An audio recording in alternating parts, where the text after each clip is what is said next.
Hey Chad, thank you for coming in. You got a tremendous background and one of accomplishment and contribution and impact and challenge and abundance as well. And of course, being able to work across different kinds of communities with diversity and your atypical movement. I think it's all just marvelous, all of the different pieces of your life. So. Thank you for coming in and sharing your experiences with the audience. And we'll kind of go chronological through some of the milestones in your life, but it'll be through a dialogue. So I'll just get you to kind of describe each moment, and we'll get into exchange. But again, thank you for coming in. Sure, beautiful. My pleasure. Looking forward to it. So Chad, what were some of the early defining moments initially, early on in your career and in your life? Maybe three major kind of inflection points that really made you who you are today. And we'll get into a bit of exchange of that, and then I'll get into sort of a chronological sort of milestones in your life as well. But let's start off with, what were those three inflection points and it could have been when you were 3 or 5 years old, it could have been later in life, it could have been inside outside the family, inside outside of school, it could have been career areas, things like that. So, what were the really big three defining moments for you? Sure. Tricky for my brain to narrow down like that, as I'm kind of a systems-based thinker, and it's all connected, and all the attributes are combined. But trying to stick on that designed for a thinker like me. So severely dyslexic, as well as maybe a little bit on the autism spectrum as well. So I was known as kind of the stupid, weird kid, which is a tough spot to be growing up. Although the autistic side helped because I wasn't as socially aware or influenced as most. And then the dyslexic side was a challenge with early struggles learning how to read. So that was the first foundational moment of how to deal and get through that. And then I would say, as I got a little bit older, I became incredibly empowered by meeting the right life partner, which also turned into a business partner. We really do everything together, as well as at the early foundation of internet and software boom, gave me tools and opportunity to apply in an entrepreneurial setting to let the actions do the speaking instead of the reading and writing and speaking, which I was still kind of weak at. And then the third big piece was after becoming a 20-year overnight success and realizing that, okay, it might be time to move on and the business deserves better than what I was willing to give as far as leadership. It was the exit process and then post exit, which was what incredible blessing gift to be able to reinvent myself and with my partner as well, with all these resources and figure out now what do we do? Okay, so let's mine some of that. So you indicated that, and this would be in the 80s in your childhood and then in your teens, uh, you were dyslexic, and then that would create sort of challenges in absorbing things and things like that because your modality is different, right? And then you would have these autistic traits, as you indicated. So maybe that was a shield initially because you wouldn't feel some of the kind of issues that would come or the challenges in a way. But it's a combination of the two, though, would make you very special as well. So you learn to lean into some aspects of your life. So because you were atypical, you have this dyslexia and autistic traits. Did you know at the time when you were very early in youth that were you diagnosed in that way, or you came to realize later? So how did you gain those kind of insights, and then what did you do to kind of manage that early in life? Were you tinkering with technologies and things like that, or manifesting in different ways to kind of work forward through that? So kind of a series of questions there. Yeah, and the answer is yes to all things and all at once, which made me a challenge as a kid for sure. Although I was fortunate enough, I'll say, that I was old enough before those diagnoses were really prevalent. So my well-meaning parents and in a good school system, very fortunate to be in a stable family environment, which is one of the main reasons why I didn't go down to the dark side, which many kids in that situation tend to do, which we'll get into that later, which is a cause that I'm going to try to make some impact in. But personally, it was the challenge with reading, the social both awkwardness and just not understanding. So yes, absolutely built a shield. And some people tried to put me in a slow class with people with significant disabilities, and then the people there that see kids like that all the time are like, this kid doesn't belong here. And then, well, it didn't really belong in the regular class because struggled reading. And then as STEM classes came up, it went from, oh, he's slow or stupid to all of a sudden, oh no, he's just lazy and not applying himself. So all the linear kind of word first, book smart people like to try to define and put labels on people and things because that's how their brain works. And boy, as a kid, and even to this day, I still don't quite understand how that brain works. I'm better at it and can function semi in society when I choose to, which is not often. So it was figuring all of that out. And as far as tinkering, yes. So unlimited amount of curiosity of how and why things worked, and really to pick up those concepts hyper fast. And then, so in the traditional school setting, those are so easy for me that I would get bored with the other kids struggling in that aspect. And the areas that were more fundamental and easier for other kids is where I struggled. So it was a weird spot because of the social just not understanding and those peer pressures that I just didn't get, kind of bounced around in my own little world.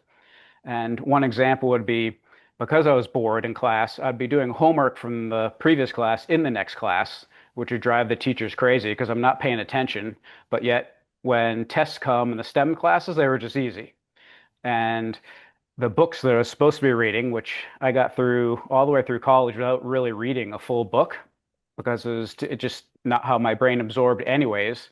It was too difficult. So I would find people that were really good book smart and they would read it.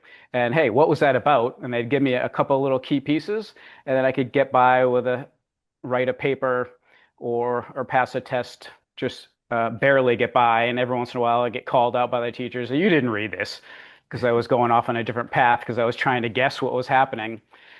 And all that said, it did develop a acute awareness and observation because I was always outside of the normal aspects, and it allowed me to really understand the dynamics and how things worked without really being classically trained. And I would So, say, if maybe even fast forward to this day, people that really have a strong understanding and look at me and say, boy, one of your strengths is you're not educated.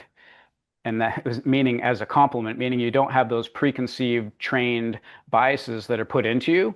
And I still look at things almost with a childlike mind and trying to understand how things work and just see it for what it is without those extra distractions. So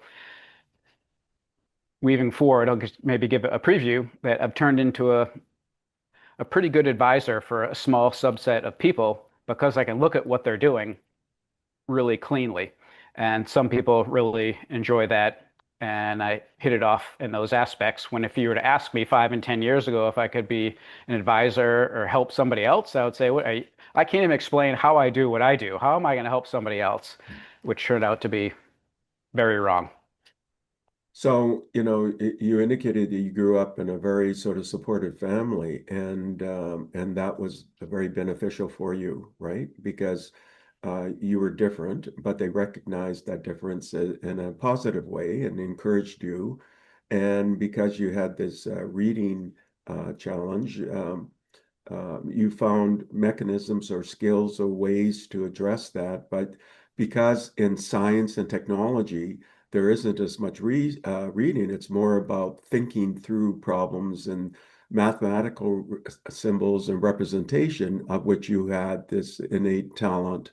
And so you would excel at those areas, and then you'd have these adaptive strategies on the reading side, and that continued through primary grades, high school, and even into college. But what it did formulate in you is the ability to ask questions, be curious, be open to diverse ideas, because you had to use a high dimensionality kind of combinatorial approach to problem solving, but also to get information.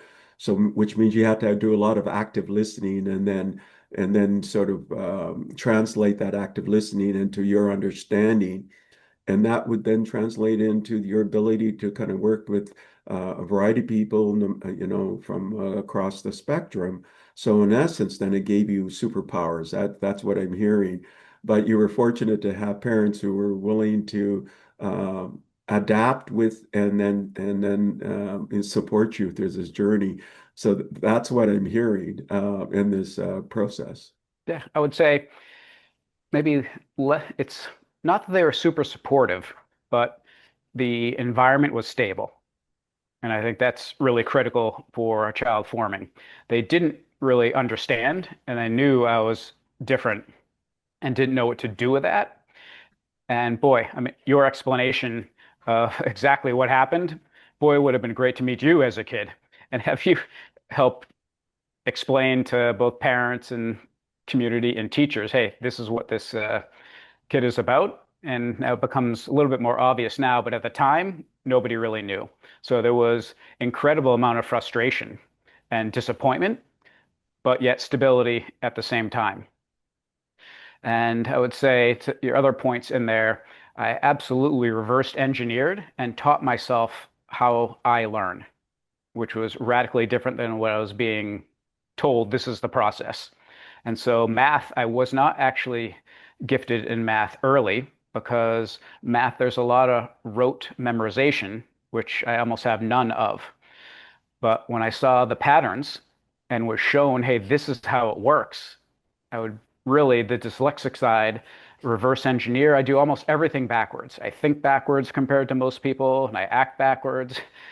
And I just figured out how to translate that and be able to go in both directions, but that took quite a while. So there was quite a bit of reverse engineering and figuring out workarounds to how I could get to the same end result. And maybe that process of using that part of the brain enabled me to have these different abilities that it took even a decade after schooling to really figure out.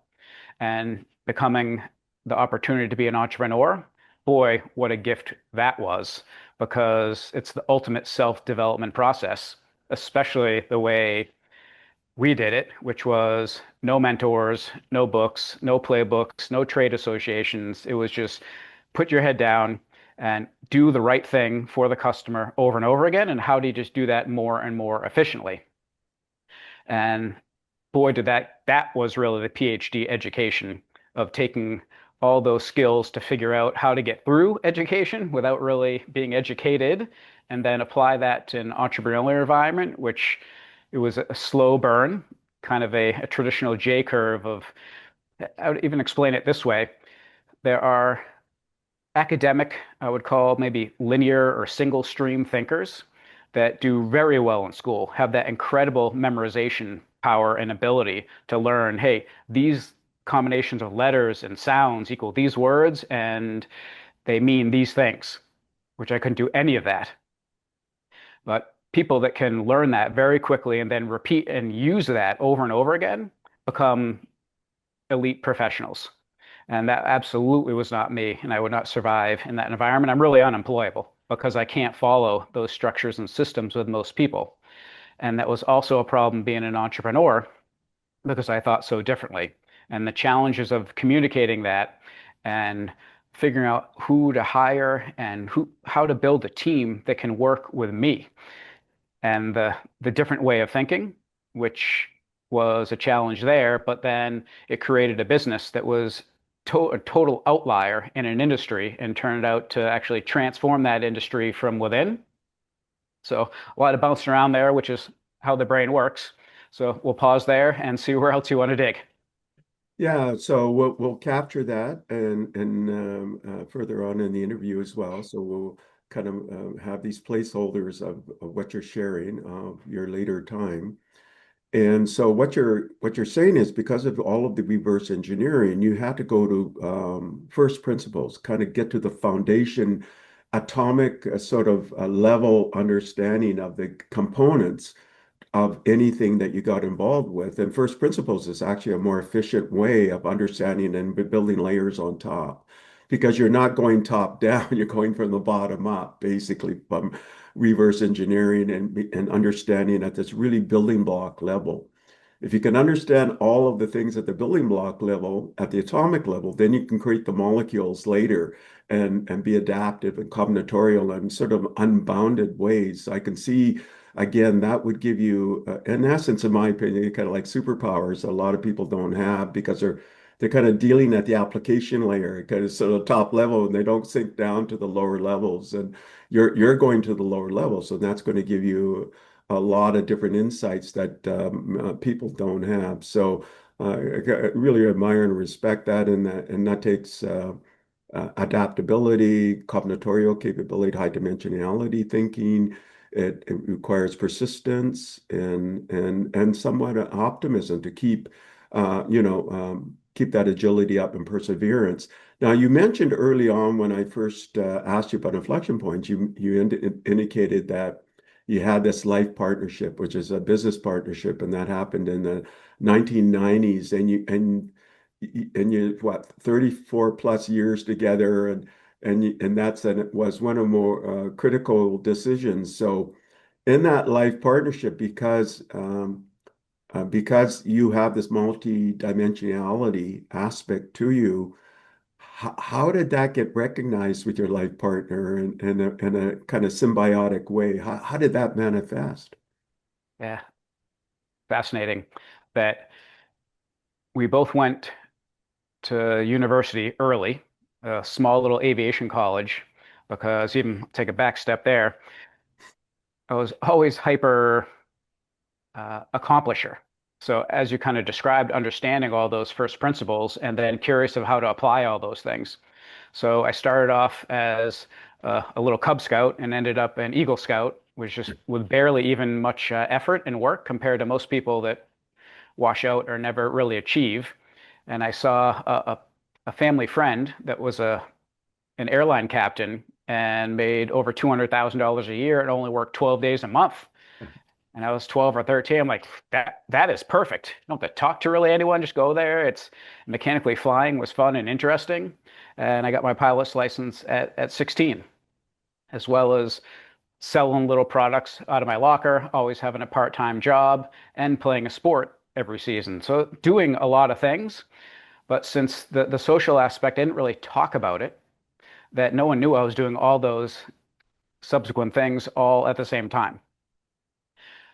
Fast forward to early college and went for playing sports there, and it was a small aviation school because I was flying and eventually flight instructing at a pretty young age, which was pretty interesting. A person like me teaching mostly normal people how to fly airplanes, what an experience.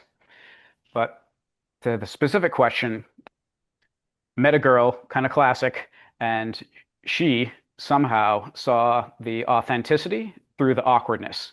Imagine a small aviation school with a whole bunch of mostly males, mostly huge egos of, hey, I'm a pilot, Top Gun era of all of that. And then there's this one kind of shy, quiet, weird kid that seemed just real. And there was just a gravitation almost right away. And first became really good friends and meaningful, deep conversations. Like, wow, there's something about this kid. And here we are, 35 now years later, and built a successful business and life together, and really enjoy exploring the world and different cultures and just exploring everything from kind of a first principles perspective about the entire world.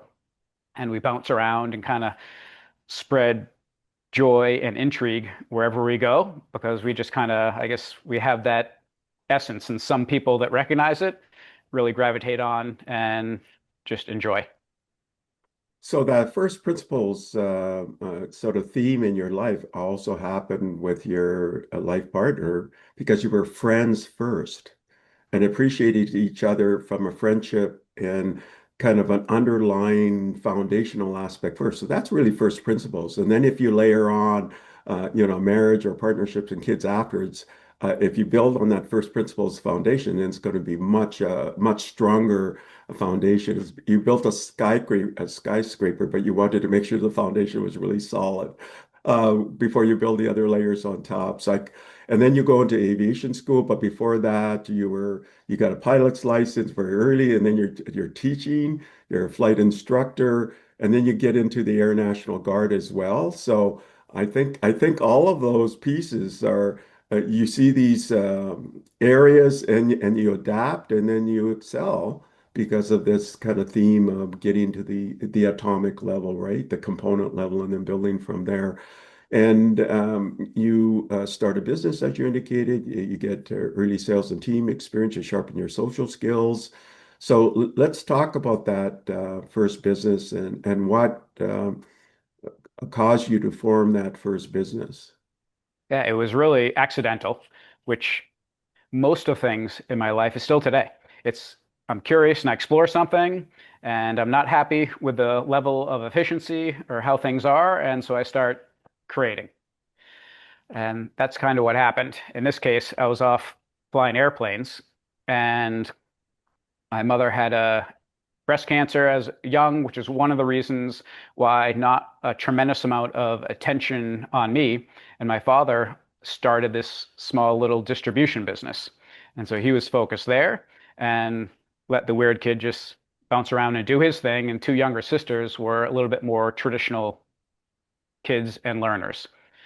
But I gave them really no indication because I was always accomplishing things and never really got any trouble. So it just kind of gave me the autonomy to just do my thing. And what happened with the business, with her cancer relapsing and eventually succumb to that disease, right when I was about to jump on and be a commuter airline pilot. I came home for the funeral and then decided it was over winter, decided to help dad and his business while he was going through losing his wife, and I had younger sisters. So a little bit of chaos in the family at that young age.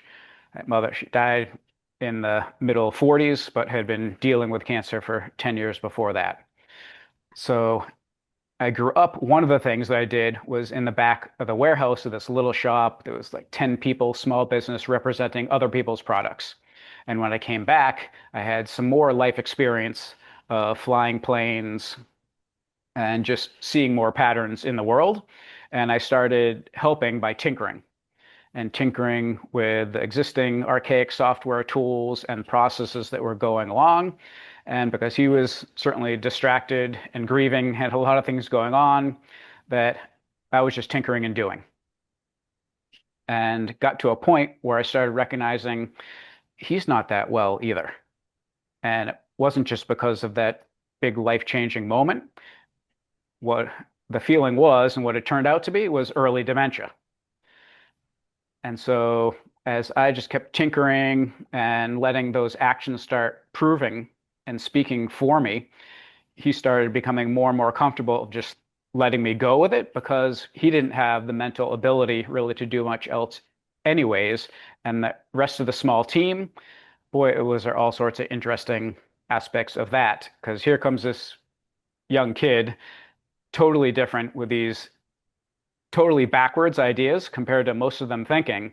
But yet, then looking at the results, boy, was there a lot of friction and chaos there.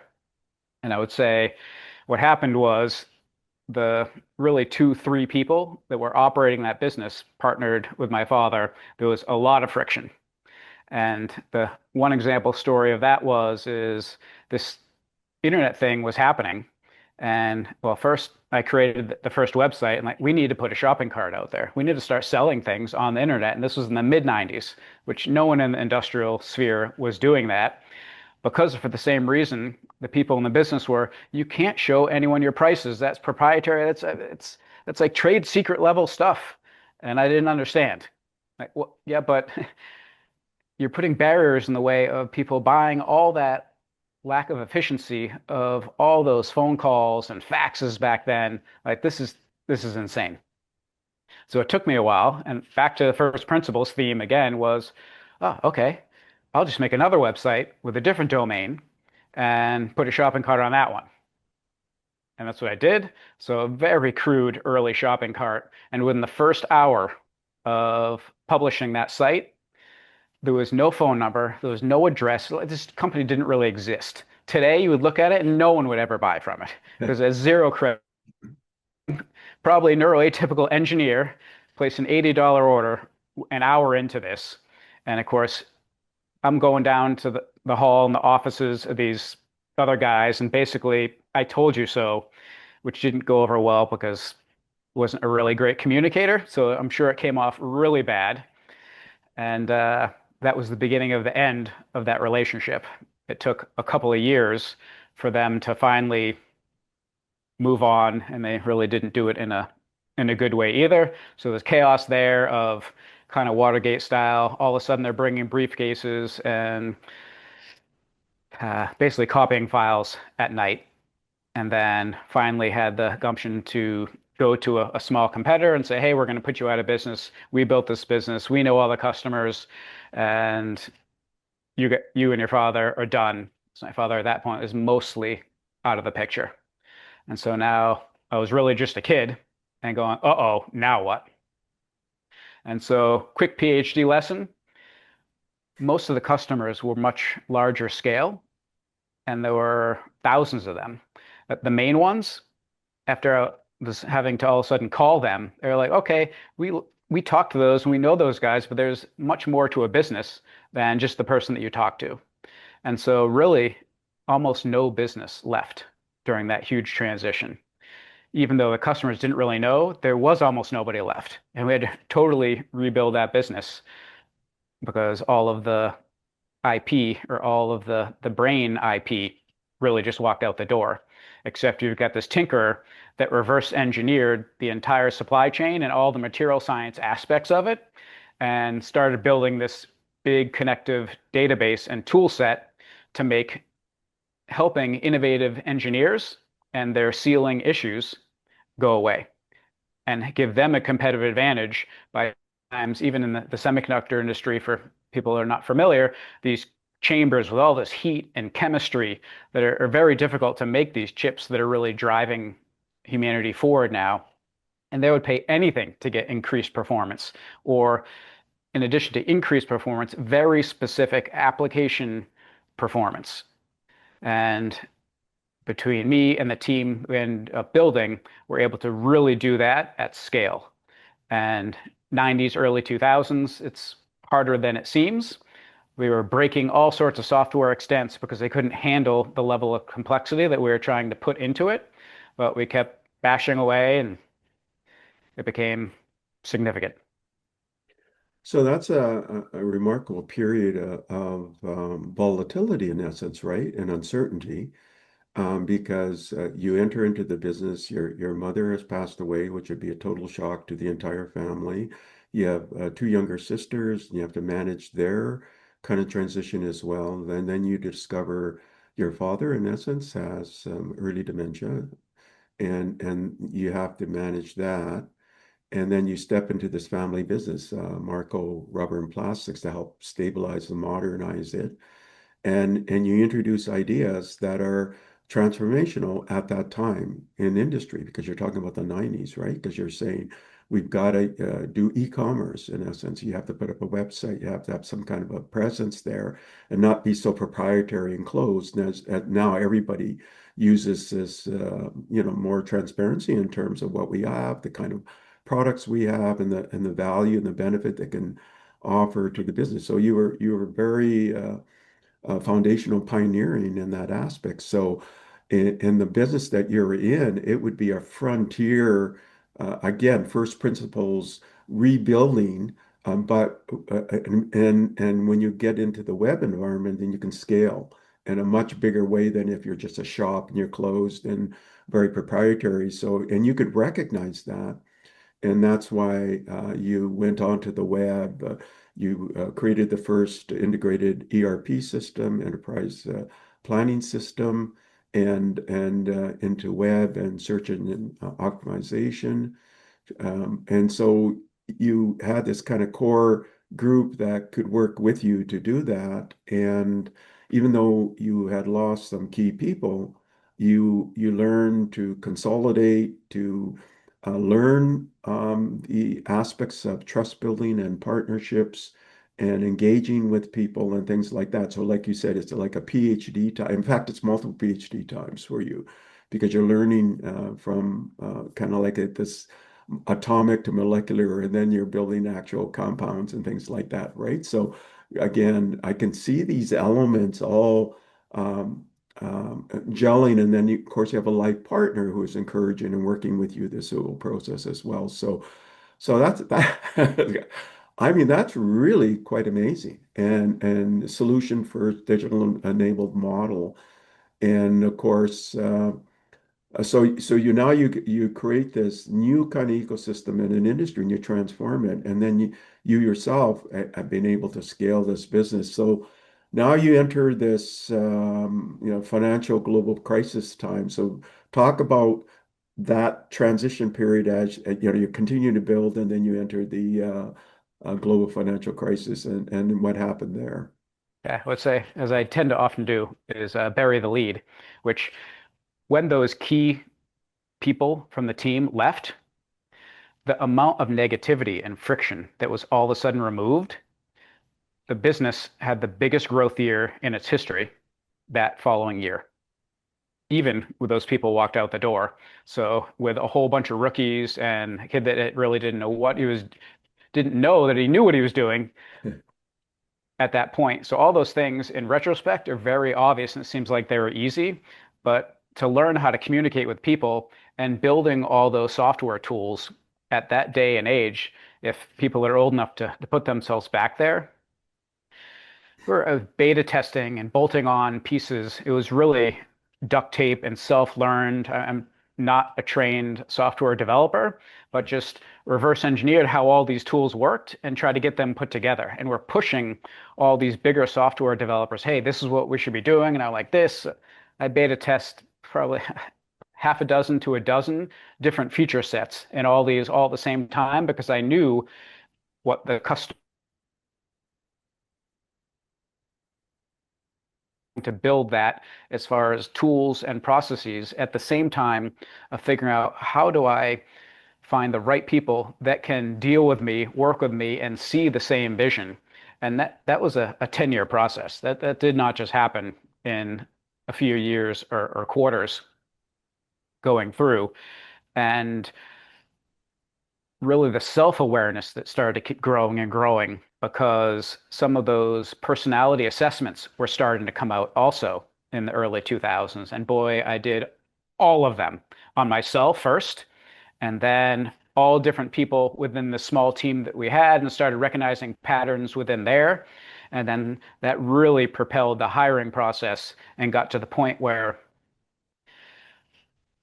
barely even looked at resumes and actually had a bias against the more educated you were, the less likelihood of that you were going to be able to work in this environment that we were building because it just didn't make sense. And so these were kids hiring from working at grocery stores and high school dropouts, those type of kids, but had also a mechanically aptitude that, hey, they were maybe with their parents or friends taking apart cars and putting things together, building their own little computers back then. I would start isolating, finding those people, and they could speak and understand not even the language. They just would inherently understand quicker what we were doing. So all of those started to build. And then as you got to, that financial crisis was we are just starting to see the benefits of that labor, and all of a sudden the whole financial system freaked out. But at that point, I had already seen the 99, 2000 Y2K and internet bubble go. And I saw those patterns. And for some reason, I don't know, like a lot of these things back then, if I put myself, I don't know where this came from. It was just, I guess this ultimately what you keyed on is these first principles, just deep understanding, even though I didn't know I understood it, but I just did. It was in me without really having the cerebral connections all there and knowing that they were there, but they were. So somehow I had the inner confidence of always trusting those decisions, even though I'd question myself constantly because it was always different than everything else you see. And I don't can't really explain how I actually still took action and got over that, but I did. To get to the point of that financial dislocation, I took that as didn't let anyone go and actually kept bonuses going. I took no income, and but both my wife and I, we said, okay, this is the right thing to do, and we're going to invest in our people.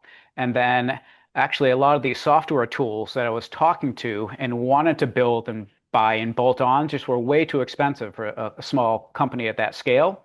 But now all of a sudden, I figured, whoa, they're all on super sale discount because they're all losing their jobs and they'll sell these software licenses for anything at this moment. And so I went started accumulating software licenses as well as physical product. People were over inventoried. And so I started buying product also at discounts. And I was renegotiating all the supply side. And then on the customer side, I learned from the previous cycle also, this is when they are going to start being super receptive to new and innovative different materials or different products because their job was now on the line. And the one specific example there was IBM with their chip manufacturing plant that's now Global Foundries. For years, we had reverse engineered an alternative to a DuPont material. And we could provide the same thing. It was made in the same contract manufacturer over in Asia, same raw materials. The patents were all gone. So what we're one of very few and early people to figure that out. And then we're trying to sell it, but big people like IBM, rightly so, they couldn't take a risk from buying from a small company. Like, how can we ensure that the supply chain is going to be existing? They've got to buy from bigger, stable guys. But at that point, they were desperate. And so they went back to the crazy, weird business of, can you still supply this at this price? And the answer was, yeah, we are earnest people. We do what we say we're going to do. I said, okay, we'll test it. And of course, it worked. And they started buying it and started approving it in first non-critical areas, then more and more critical areas. And that happened across the entire spectrum of our business of these thousands and thousands of customers. So really what we're doing is just grabbing tons of market share at that moment. And then as the world started recovering and 2010, 2011 started happening, the huge inflection point of the business really, if you looked at the chart, all of a sudden, boom, away it goes because we grabbed that market share. And now as all those customers started buying more volume as production was coming back online, all of a sudden we were going up with that huge tide and really propelled us and never stopped from then. It's really interesting. You have this global financial crisis, and really the whole economic system was in jeopardy, right? Even governments had to step in. The whole financial structure was in jeopardy. I mean, that's where you get Basel III sort of regulatory regimes and new kinds of valuing risk across the financial spectrum. But then that influenced all businesses. And yet, because you have this ability to pattern recognition, you have systems thinking, but also the ability to go into niche areas as well. So it's a unique combination.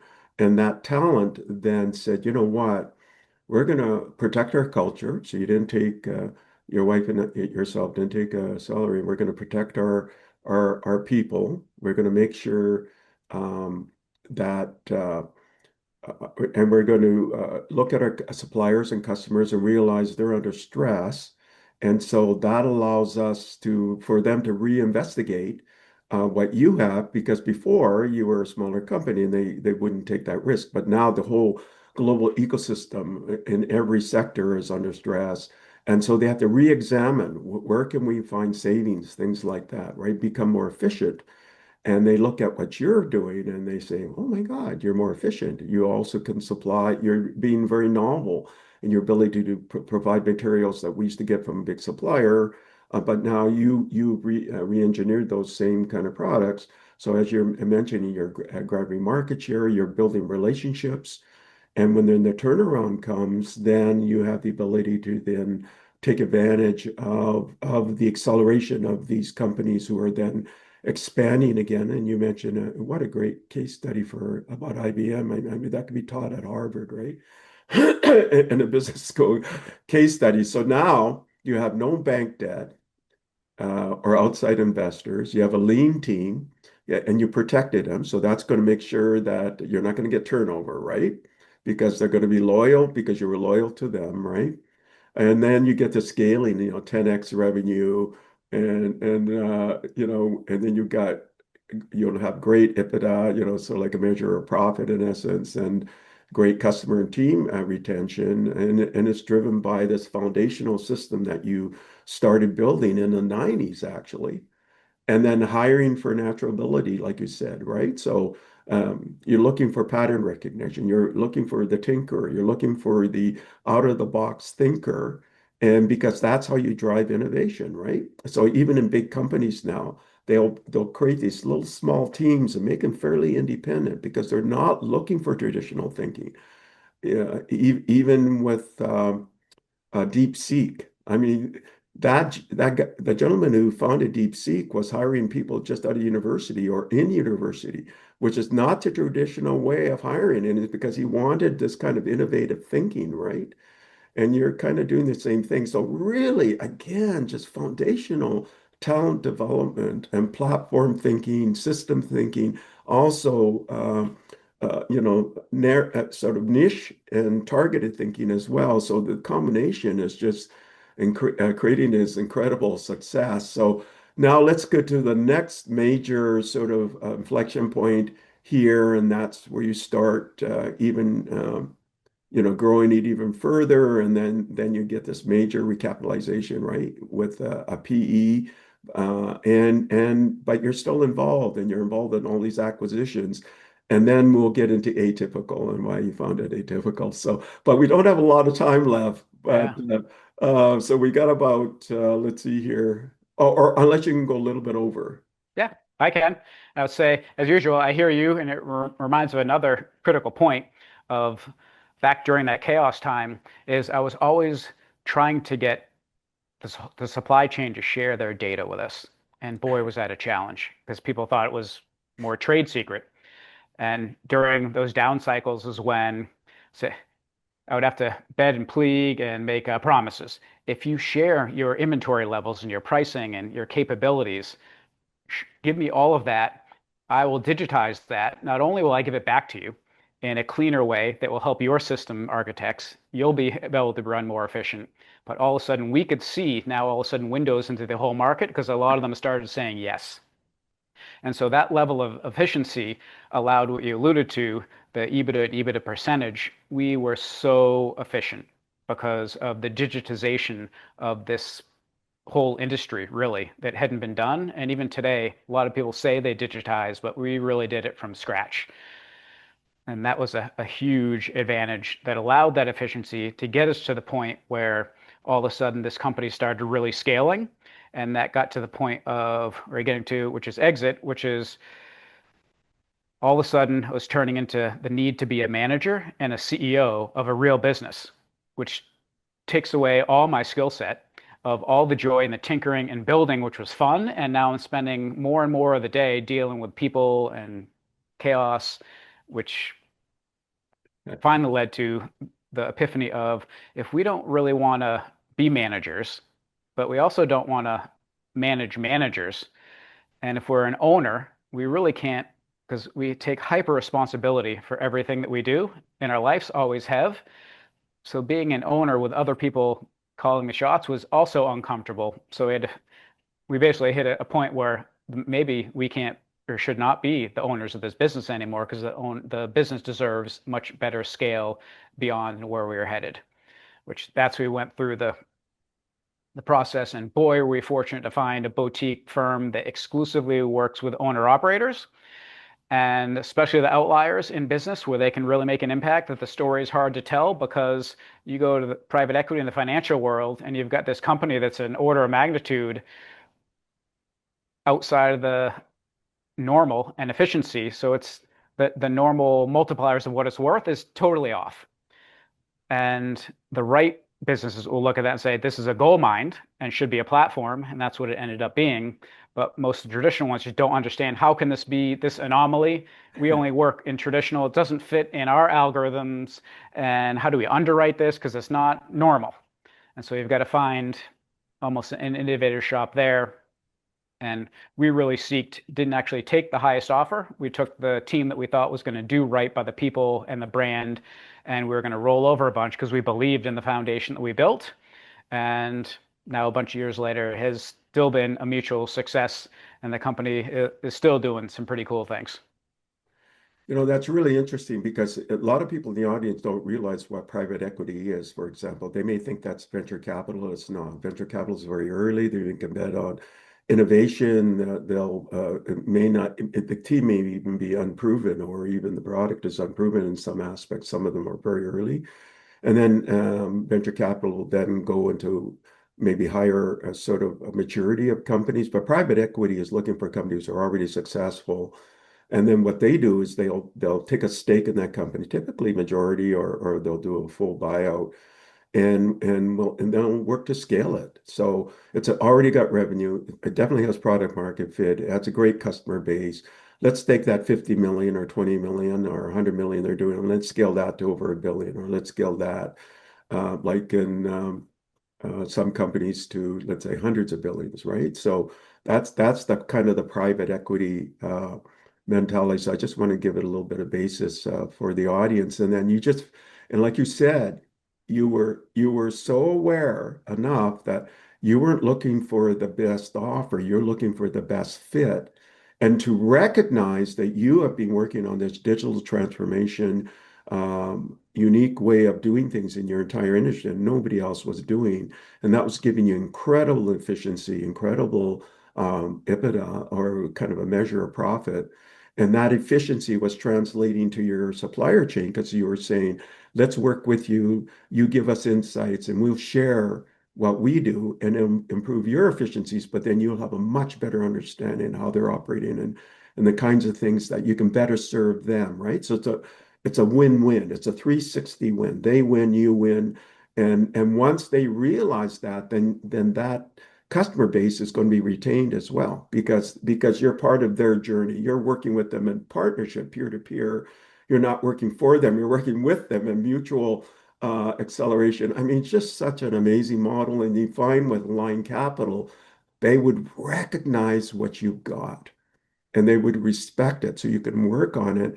And like you said, you have these great skills of solving problems, tinkering, and things like that, creating really novel ways of doing things that can scale globally. But now you want professional management in there, people who are, that's their skill, right? Exactly. And that's the advantage of getting private equity in, because then they'll put in that kind of people who live just to manage enterprises, and they're really good at that. So you can continue to advise, and you can continue to do the sort of the transformational tinkering, and yet the company has this solid base to scale really in an amazing way, and that leads to acquisitions, and then you have a greater market presence. You get both vertical and horizontal integration in essence, right? Because of what you were able to recognize, and I guess your wife and yourself, or your partner and yourself, recognizing, I should say, that it was time to hand over, right? So that's kind of amazing. Geez, just a series of pioneering recognition, and like you said, constant throughout when you were very young, self-examination. Where am I? Where does this fit? Do I really understand? If not, I'm going to have to break it apart, reverse engineering, and that's been a steadfast way of you continuing your innovation. So you get this alignment with Align Capital Partners. They assist with the new ownership team with strategy and systems, and you continue on the board service side, but you're still integrated within. So it sounds like you still have some kind of stakehold within the company. So as it scales, then your kind of net worth or your ability to be generational in terms of your financial capability is continuing to grow as well. And then I guess in 2023, you get Jet Gasket and Seal you've acquired, broadens your end markets, breweries. You also did American Seal and Packing acquired, which is strengthening your e-commerce and graphite-based products. So again, look at future looking as well, because graphite is such a big, important part of the future of kind of the industrial universe. And then you do this allied metrics and O-rings and sales, added engineering product depth. So again, just very smart acquisitions, and then Colonial Seal, expanding your oil seals line and vendor relationships. So just growth, growth, growth, but very strategic growth as well. You want to add any sort of nuance and color to those sort of series of acquisitions? Yeah, definitely. Love the way you pull all this together and describe it so great with your words, and always triggers more and more ideas I want to emphasize. And the one emphasis that made the company special, and it was just doing the right thing, which has really been the theme in our whole life. It's both the supply and customer side partnership. So it's how do we be the favorite customer of our suppliers, and how do we make it easier for them to work with us, paying your bills on time. And we knew their systems better in many cases than especially their entry level people. And so we'd able to give them their orders, and we could see things happening in their business sooner on the supplier side, and we would reach out and help them be their best, which reinforced all those things you mentioned. And the same thing on the customer side. We would, as we scaled, we started to get bigger and bigger customers that would come in and want to buy from us. And actually, even step back here, we had no outbound selling. It was only search engine marketing and word of mouth between all of these that we did. Also learned these big customers, like even IBM in the beginning, would come in and it wants to quote these giant packages. But I learned very quickly they're really just using us. They want us to quote all their prices, and they're just going to go leverage their big suppliers to get a better price for them, but they had really no intention of buying from us. So I became pretty well aware of that and really lean into, boy, do I only want to work with small and mid-sized businesses that were engineering led, that were really trying to innovate, because those are the customers that we could help deliver them competitive advantages, which would give them their ability to scale in their market. And when they scaled, we scaled, because the personalized, customized solutions we were delivering to them, they really couldn't get anywhere else. And the same thing on the supply side. There was a big supplier that was mostly automotive, and negotiated with that CEO to, out of their test lab, to create this new formulation that I think was going to be a winner. And eventually, I don't know why he said yes, but he did. And all of a sudden, we diversified that business by making a whole business unit for them, because we were able to proliferate that through the whole market as well. So all of those pieces and that culture of executing that over and over again led to private equity, which sometimes gets a bad name, rightly so, of wanting to hop in there and buy a platform company or buy a bunch of companies and strip them down and break them apart and lay off a bunch of people and try to make the efficiency that way through financial engineering, which I got the feel some of those private equity that were interested in our business would maybe try to do the same thing, which I'm not comfortable with and didn't want. So the team that we went was more, oh no, this business is already super efficient, so we'll buy other like or tangent businesses and then try to plug them into that level of efficiency, and everything grows. And so that's the scale, and that's what you kind of alluded to, all those tangent businesses with these overlaps that we're able to buy and integrate in and elevate their level and scale both organically and through acquisition, which allows continued rapid growth. And it's headed towards hopefully a unicorn status, with a small, starting from a small industrial business. Instead of unicorns, you usually think of mostly software businesses, but this is kind of a traditional brick and mortar or physical product that operates almost like a software company. and the level of efficiency, we also didn't have a CFO. Didn't really do any financials. This was all based on philosophy. And of course, a private equity team is absolutely going to have a CFO. And in order even to go through that sell transaction, the team that we worked with had to help us come up with all these metrics. And I started learning all this terminology of efficiency, which is even earnings per employee. And they're looking at the numbers and they're looking at me and like, what are you doing? How is this even possible that you have the retention of customers and the efficiency financially as like software as a service, and you're selling a physical down and dirty product? This is impossible. I don't know what those things mean, but that sounds pretty cool. And it's just a maniacal focus on efficiency at every level and everyone winning.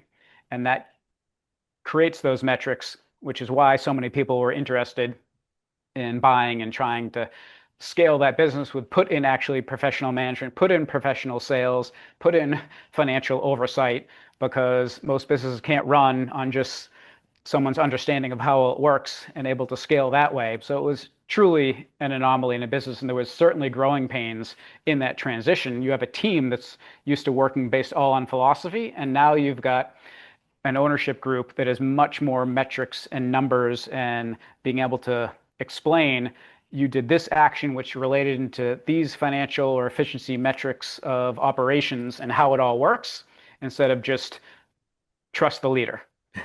So that transition, I would say, is not smooth because it was almost a 180 of operations. If you can take the best of both those and get them combined and use them efficiently, boy, can that happen in some respects. And I think it's happening now. So all fascinating stuff. And for me to be able to watch that whole process, now I'm seeing managers manage and professional managers where I could never have done that before. Now, boy, if I got the experience in seeing all those patterns, and now as far as if I chose to be a CEO and a leader now, boy, would I be much better with all types of people and not have to have that one niche area that we could have those super strengths in. I'm way more well-versed now and even getting better with my words in the last 5 years, even trying to explain it, which you're still better at, which is always a joy talking. That's really, really fascinating because, I mean, I keynote on digital transformation, right? And have been for a long, long time, but not from the 90s, right? So really as a futurist, we talk about digital transformation in the last 5 years, particularly, and maybe starting maybe 10 years ago, where people started really buying into it. But you were doing this in the 90s. So I mean you lived it from again first principles. And then just on your latest sort of revelation on private equity and working with them and things like that, and you're working with customers in your supply chain. We talk about in medicine, personalized or precision medicine. You got personalized or precision supply chain and personalized precision a customer base. And what that does, it gives you all sorts of more insights and the better ability to work peer to peer as partners, as true partners, right? Where you're accelerating each other. But since you started the digital journey in the 90s, you will have a much deeper and fundamental insight of how to transform their businesses and recognize weak spots or headwinds within their business that you can help them with. And the decision to work with smaller, medium size because they'd be more prone to take on these innovative new ideas, right? And then when they scale, you scale with them. Additionally, right? Because you got this multiplier effect because it's one to many in essence, right? You're one, and you got all of these manys that are out there. They're accelerating, scaling, so you're going to scale with them, but at a multiple because you got them all accelerating, and then it's all converging on you as well. And it's peer-to-peer, it's trusted, it's relationship-based, and things like that. And It then you always talk, seemed, oh, I was gonna say, it always seemed so obvious to me.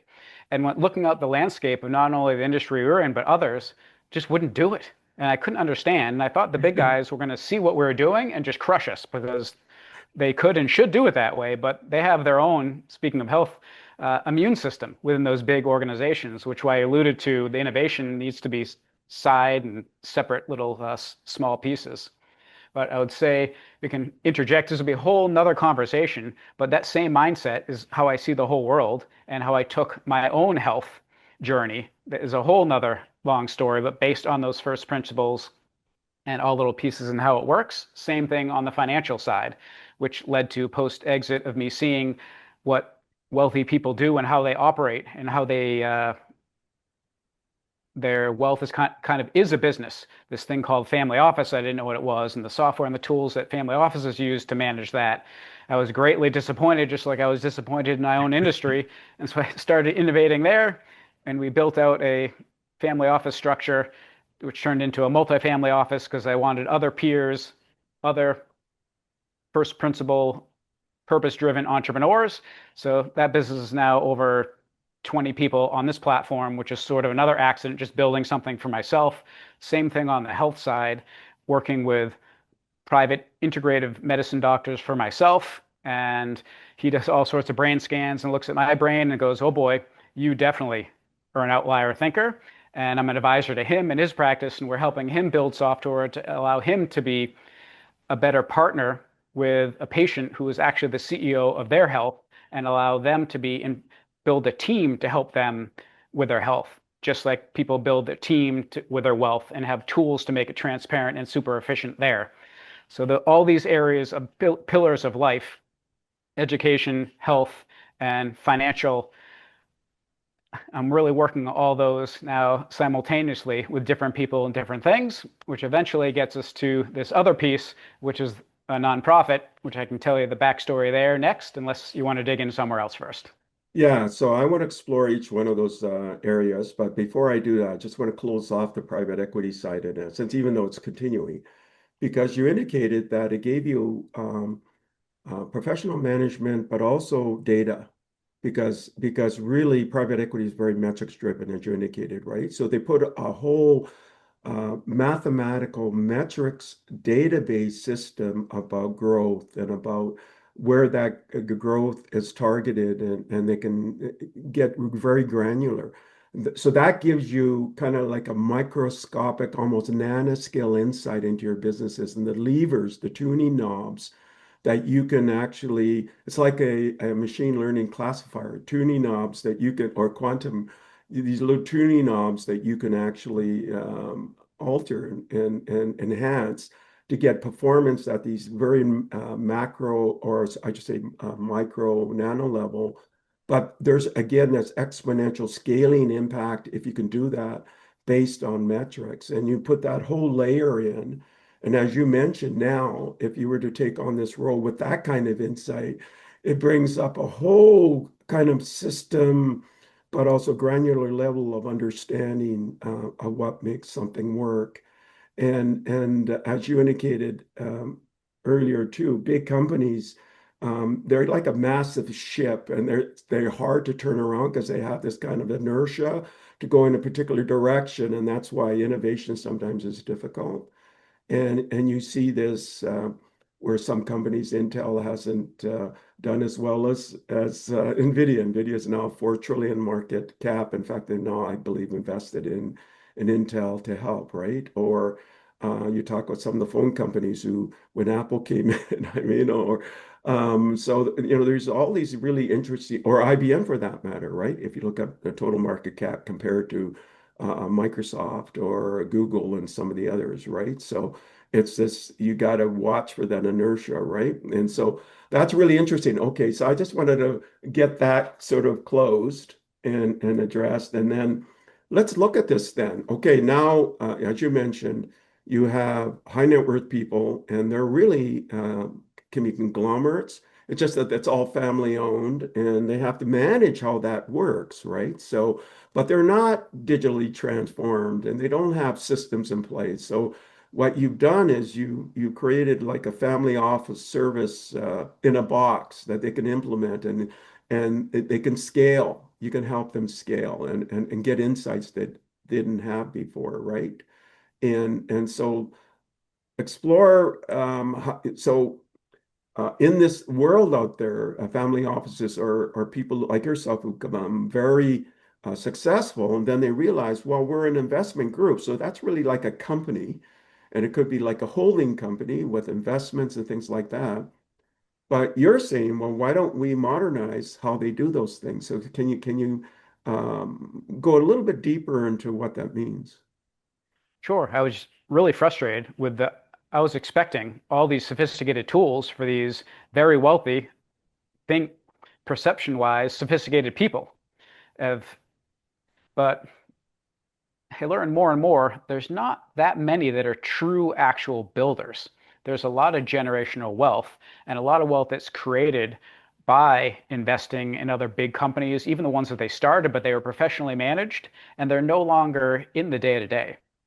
And so there's that dislocation of building, and they have all these abilities financially to do whatever they want. So then they don't really focus on that because they've got other interests, which as soon as I started seeing it, I started connecting all the reasons why. I'm like, oh, okay, here we go again. And so here's Mr. Maniacal Efficiency. No, I do not want to hire all these people to be managing all of our wealth and everything that we do. It's for the same reasons we didn't do in our own business that was separate. And personal life, even less willingness to have a lot of people deep into our personal affairs. So it's okay. What are the tools that are out there? None very good. Again, it's just like maybe call out Adipar, this big giant ERP system that's supposed to do everything for everyone, but does none of it very well and detailed or personalized. So it's back to personalization, which you built a whole industrial business to have certain specific personalized outcomes. And then so now I'm doing it for my own personal life, did it for health and my own health and wellness, which is all rolled into this. So really what I started doing is just the same thing we did with the business, taking little pieces of software that were out there, best practices, and integrating them all, and then adding customizations on top of them just to find a level of efficiency and transparency. Where is all your money? What is it doing? I'm pretty averse to public markets because I learned in the 99 tech bubble with very little bit of money, but saw that, oh boy, the incentives are misaligned, just as they're misaligned in education and just as they're misaligned in healthcare. With all of those systematic, a bit long discussion there, but from my perspective, they're all misaligned. And so they're not designed to be hyper personalized and enable each individual to be their best for what's right for them. And so I don't like public markets. I like supporting other innovators and private businesses and then cash flowing. So different debt vehicles that you get hey, I'm unemployed. So these cash flowing vehicles, whether they be business or debt, creates a level of interest that comes in, and then any excess we put into more venture and backing really purpose-driven people with technology and tools that we want to see happen in the world. And so how to put that all together and have people that you still have to deal with traditional banks that are a bureaucratic nightmare. But now there are fintech tools, like Mercury, spectacular, taking all these, call it fintech, or they're basically all these features that all the small little fintechs, they put it all in one place and have this layer on top of the big banks that allows you to be super efficient and self-sufficient to be able to move money around and make those decisions quickly, as well as Bitcoin and blockchain, which big fan of that. I've seen that for 15, 20 years and been disappointed with how slow the adoption is on all the way back through supply chain, all the way through raw ingredients to have authenticity all the way through, because there's a big problem with knockoffs and just fraud all through every supply chain, whatever it be, whether it be in financial or physical products. So there's all these themes that we've been talking about are all crashing together and trying to implement them in every aspect of life that I do kind of for myself. And then other people are always now starting to ask me, what are you doing? How are you doing this? And then, oh, yeah, I want to use that too. And so these things start scaling. This was not supposed to be even a business to scale. So bounced around quite a bit here, but ultimately it is a integration platform of both enterprise super secure tools with add-ons with other features that allow you to run your financial life transparent and efficient. And we're doing the same thing on the healthcare side of trying to build tools to allow people to make better decisions, because talk about information mess. you're talking about eggs and bacon. Oh, it's terrible for you. It's great for you. There's all these competing interests out there. So people have a hard time really understanding what is true because they don't have the first principles ability to go down. Well, how does this work and what you're actually trying to do and follow the steps through that process. So building tools to enable people that do want to take those self-serving actions to be able to do it effectively. So let me kind of use a little bit of history here. So in the old days, because I've been around for a long time, you actually had to go in when you had a piece of hardware, you actually had to go and write all the little knobs to make it work. And then companies came out with an operating system. So you didn't have to directly deal with the building blocks underneath, right? So it provided we call that a layer of abstraction or a meta layer. So it's easier to work with the kind of fundamental building blocks. And then people started to put applications on top of that, but applications are kind of hard to manage and orchestrate. So then people started adding like a user interface so that you could more easily work with the underlying application building blocks that kind of do useful things. And those application building blocks work at the operating system that actually work at the fundamental level.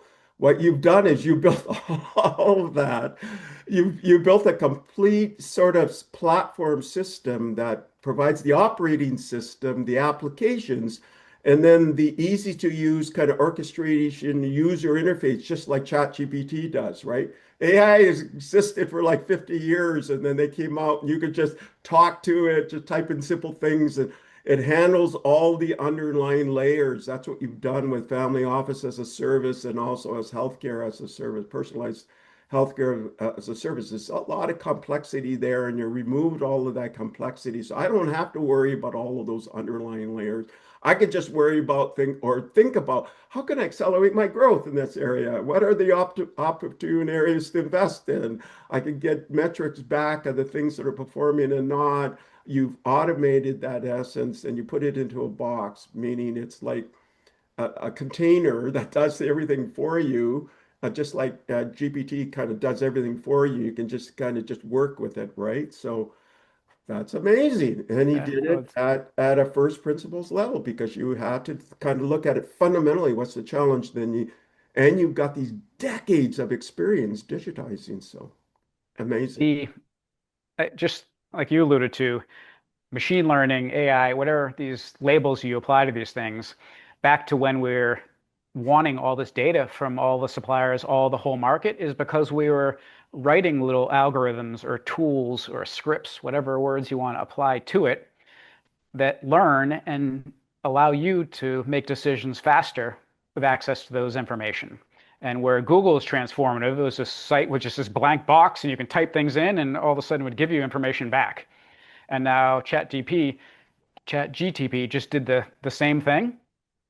But until you had that little interface or one little line that you could type things in, and all of a sudden it would come back with information. But this wasn't just information of what exists on a website. This gives even more context. So this triggers another idea here that I've been having for a long time, and even as far as history of building software which was binary ones and zeros, which you get way into it, which are back in those punch cards that I'm not quite as old as you, but getting there. Uh, that it's on off, on off, on off, and a series of those on offs or yes or no's would allow things to happen faster and faster. And that I would call linear or almost binary thinking because most humans are that way. But what's happened is those binary if then yes no's have got so sophisticated that they've gotten to the point where this word quantum has happened. And I would describe people, I would say, like us, multi-stream thinkers that see things from all these different angles.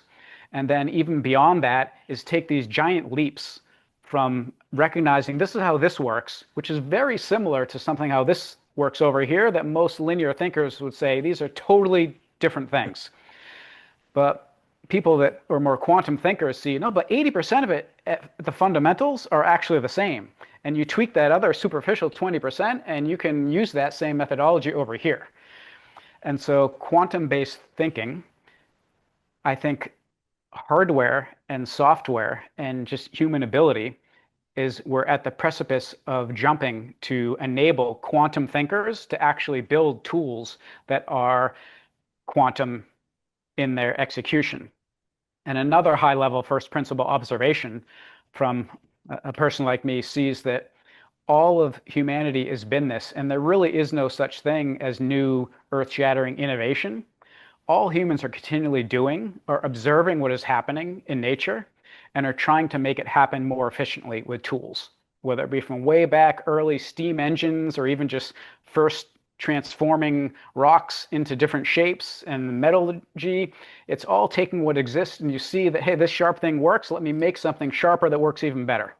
And now we're getting all the way to the point of people that can think in a quantum way. We're just replicating that in these tools and seeing what we see out in nature and in ourselves and building it. Yeah, That's how I kind of see the world.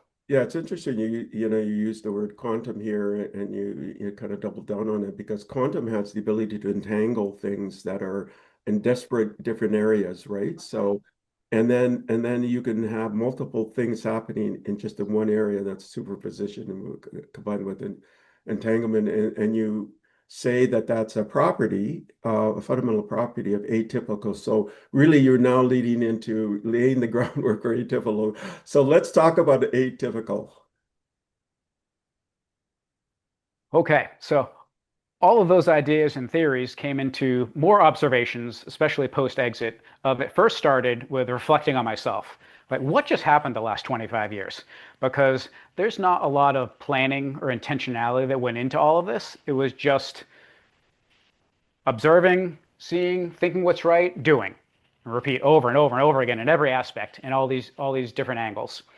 And so after exit, it was okay, I can take a breath. There was no singular focus anymore. And the whole idea was, yeah, we'll go travel the world, which we love doing, exploring different food and cultures, which gives us different perspectives. And what happened was COVID, right when we exited. So now I'm trapped in a physical one location with a whole bunch more time and transitioning that business at the same time. I was actually, oh yeah, part of the story. I was the interim CEO during COVID. So all I did during that time was all CEO management stuff, which I hated, but did it for 9 months until we could eventually transition and bring on a new team. But oh boy, was that another opportunity to learn something that I wouldn't have done by choice, but forced to do it. I was not going to let that company or people or all those win-wins fail. And we actually powered and grew through it when ventilators were the thing. We're the one business. Ventilators are pneumatics, which require seals, and many of them very small, intricate, and custom. And who was the one business that could scale up when the whole world needed it? We probably supplied 70% of the world's seals that went into those ventilators to make all that happen. But all those things came into fruition there. But back to the reflecting of all of those things, and now all of a sudden, put myself out there in a community. I got welcomed into these family office communities and welcomed into these exited entrepreneurial communities that I didn't even know existed and never really met anyone like me. Really, almost my whole life, well into the 40s, self-isolated on purpose because I knew I didn't fit in with most. So it's trying to engage in that is a waste of energy. Just let me do my thing. But I found out, you know what? There are actually a lot of other atypical thinkers out there. Some of them are better or worse at walking around in regular society with their mask on. And so they're good at playing that game better than I was. I'm getting better at it now. But I started realizing, whoa, there's a lot more of us out there. And then the pattern recognizing continues. Oh, a lot of them are the ones that are innovating and created these other incredible companies and all these other aspects. I'm like, they're hiding in plain sight everywhere. Like, this is incredible. So super energizing to know that that actually exists and you're not alone. And that most humans are always seeking that sort of either like-mindedness and that tribal idea, which back to the autistic side, I really didn't get, and I was okay with being isolated. But boy, we started learning when you get a group of these people that think differently in a safe environment of other like-mindeds that think differently, and they don't have to have their mask on anymore, sparks start flying, and the communication, we're finishing each other's sentences. Super fun and engaging. So, okay, well, that's super interesting. Why is there not more community-based interacting in that area? And what about the younger versions of ourselves, the young Chad that was struggling as a kid? Boy, if he knew others were like him and existed, and there was mentorship or at least access to information, which is way more abundant today. There's far less excuses, but still, I find the patterns over and over again that teachers and parents and community leaders don't know what to do with some of these kids. So that's a very long way, as usual, saying, came up with the other idea of, geez, I have to even back up because part of the exit and having all this financial capabilities and started investing in for-profit businesses, because that you're supposed to do, and need to be a good steward on this wealth, learn very quickly, boy, is that boring and soul-sucking and not interesting or fun at all. And I'm also not going to outsource the wealth management to somebody else. And so what I quickly figured out is, you know what? Impact investing is more fun and interesting for me. And impact is a wide term, and what it means to me as backing people that I like, building products that I think are good for humanity. And what's the most efficient way of doing that? And doing good in the world, which, geez, I think I might be able to help and be an example for these other atypical neurodiverse thinkers, both accomplished and next generation. So all that wrapped up into back to efficiency. What's the most efficient way to do that? In our crazy tax structure system, which I don't like, but it is what it is, can't fight that one, is an actual 501c3 nonprofit. Because what I learned is, first through donor advised funds, is that you can invest in for-profit companies within a nonprofit container. I'm like, why is that not publicized? And my perspective is, well, because financial managers, they get paid to invest other people's money, won't get paid that way. And so that's why that whole back to the incentives misaligning. So went on the two-pronged approach of want to build a nonprofit that is going to help empower neurodiverse people, and ultimately all the way down to first principles, which is actually enable every human to be the best version of themselves. And just using neuroatypicals as the first example of, hey, when you give these people time and safety and environment that they can thrive, look what they're going to be able to accomplish. And that same model really should work with every human because there is no such thing as normal. Neurodiversity is everyone's an N of one. Everyone is neurodiverse, if you want to think of it that way. And most people will shake their head and say yes to that concept, but their actions are very much the opposite. There's this weird human condition of, yes, we want everyone to have their individuality and be their best. But at the same time, they also like to be all part of groups, and they feel safety in groups and not being an outlier.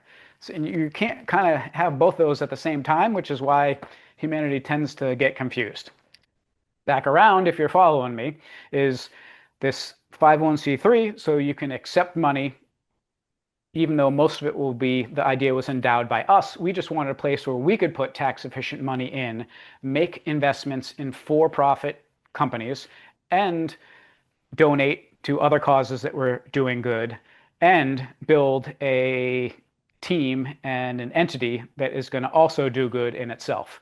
And so we're wrapping all this up into using this nonprofit tax mechanism to do all of these things all at once, which I think you're probably seeing this pattern. That's how, it's just kind of how I roll. So maybe we'll pause there. You can ask some questions. I've got more different directions I can go on each of those aspects. So I love this idea. So how do people engage with Atypical Path? Is there some kind of onboarding process, or is it a more of an outreach and you're in touch with people? How does that work? Yeah, so it's really still as very infancy, whatever that word is. It's still a very small baby. We just received 501c3 approval about a month, maybe 6 weeks ago. And so the stages of building the actual doing good portion is mostly outreach and networking. So there is a little weak one-page website out there, atypicalpath.org. And that's basically a thesis of, hey, this is what we're trying to do. But the first step is outreach to highly accomplished atypical thinkers and want to have recorded conversations like this, much longer, probably Joe Rogan style, 2, 3, 4 hours of not how you built a business and how you do all these things. It's more of the foundational pieces of how did you build yourself? How did you find yourself? How did you learn your differences and able to lean in them, like we've sort of been probing here in this conversation, but we didn't get into the nuts and bolts of how I figured that out and how did that feel and how would you teach someone else to do that? Because those fundamental pieces of how to be your best version, how to know thyself is so fundamental and it's just not really done. And it's also how do you learn or teach yourself how you learn the best, which you alluded to back into education.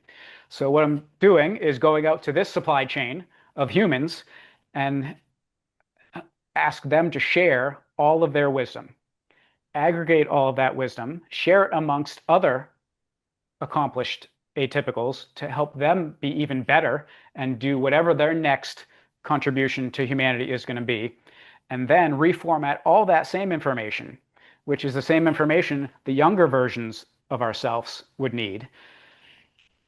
Because those type of kids thinking back to how to reach myself, they really cannot be told what to do. They need to figure things out for themselves, but can you give them all these various examples so they can recognize what patterns at this moment in their life they recognize and want to gravitate to? So imagine this in a digital platform, and you can see people that are signed in, who's engaging with what content, and then there could be mentorship introductions happen because little Johnny here is all over a bunch of where Stephen's expertise is and interests lie. And maybe we can have some both mentorship and training opportunities there. So it's really extracting human wisdom, making it accessible for both accomplished and next generation to help them be their best. It's kind of an amazing transformation and part of your path. And I think it's, like you said, we could just do a whole episode about that process with you internally. Excuse me, we should do a follow-up. Um, because I have another appointment coming up. So we're going to have to close with the sort of your recommendation to the audience or any questions you want to leave the audience. Yeah, I would say the questions are have more questions. And especially in today's world with all these AI tools coming, the creativity of questions of why and how things are and and what should they be are the fundamental questions of our time because access to really any rote information or the basics that are out there, and then even more so having to filter through all that information, which AI is just really a common denominator of all what's out there, but they'll start to be containerized in all these different pockets as well. So we'll leave it as ask more questions and maybe a little bit more grace with all your rest of humankind, because people that you don't relate to or understand, there's there's wisdom and there's something special in there, and maybe they've had just traumatic events and they've not been able to let it out for some reason. So it's how can, as a humanity, we do better at enabling everyone to be their best version so everyone will, in fact, benefit and get over ourselves of trying to have our own internal visions and ideas and try to think that that should be right for somebody else, which is a recipe for all the conflict and a lot of mess that we see in this world.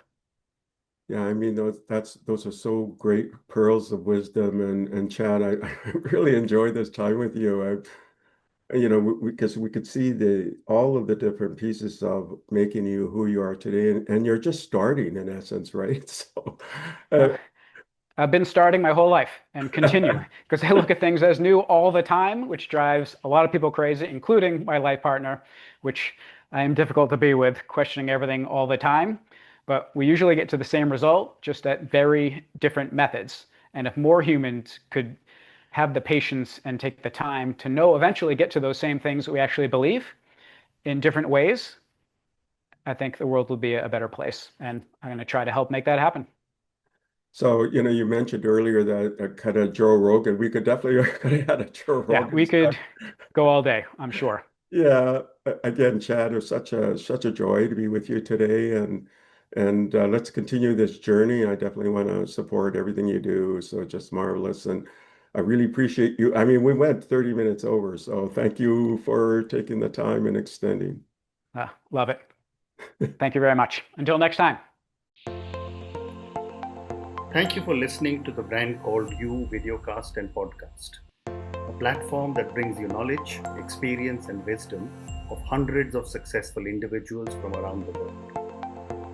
Do visit our website www.tbcy.in to watch and listen to the stories of many more individuals. You can also follow us on YouTube, Facebook, Instagram, and Twitter. Just search for the Brand Called You.